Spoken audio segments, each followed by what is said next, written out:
Good day. This is the Professopher, CBMD PhD. And today is Wednesday, December 7th, 2022. It is 2:20 and 32 seconds, AM Eastern Standard Time. And today's research, breast cancer.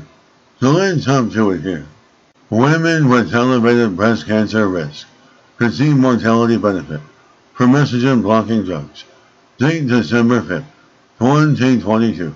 Source, Georgetown University Medical Center. While it has long been recognized that drugs that block the cancer-promoting activity of estrogen reduce risk of developing new breast cancers, a new computer modeling study has shown that these treatments could also reduce the risk of dying from the disease in women who are at high risk.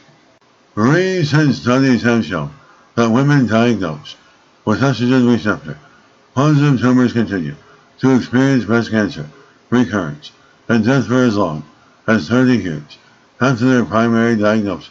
The new evidence promoted researchers to re-examine the lifetime benefits and harms of risk-reducing medications developed for the primary prevention of breast cancer to see if the drugs could, over the long run, reduce the rate of death from the disease.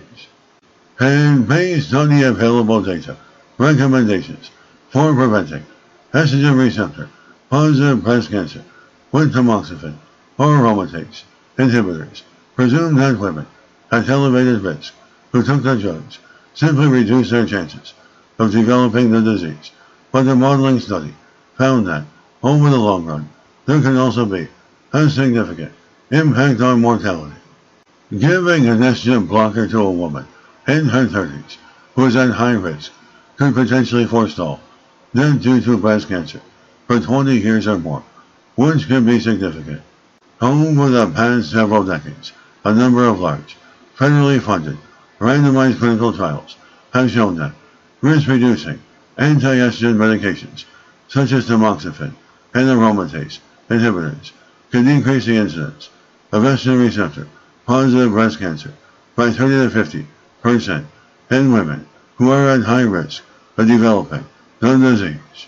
Despite evidence from these trials, the drugs have remained underutilized, perhaps due to the risk element low of endometrial cancer conferred by the drugs, as well as other factors.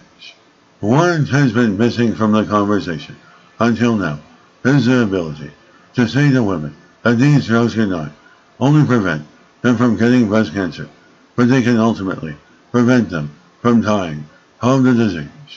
The studies have shown that chemo prevention drugs are most effective if taken for 5 years and not longer. This latest study shows that the impact on mortality can confer a long-term and persistent benefit for a decade or more. The researchers evaluated the effects of estrogen blockers, along with annual screening, mammograms, and magnetic resonance imaging, or MRI, if necessary, to calculate the risk of invasive breast cancer death, side effects, false positives, and chances of overdiagnosis. The tamoxifen and the use of annual mammography and MRIs, if necessary, reduce the risk of developing new invasive breast cancers by 40% and reduce the risk of breast cancer deaths by 57%.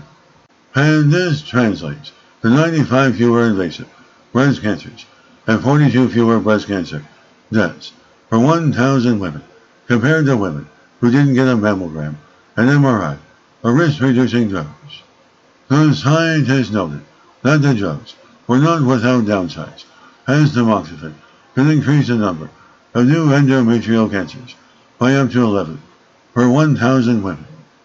Modeling approaches are going to provide the most definitive answers about the value of these drugs because, given size and cost considerations, a clinical trial would be impractical, even putting aside the fact that evidence of benefit from a clinical trial would take close to 20 years to accrue. And this is the Professopher, Professor of Microbiology, Bioinformatics, and Pathophysiology. This video was created for educational purposes only. Hope you enjoyed listening. Until next time, have an awesome day.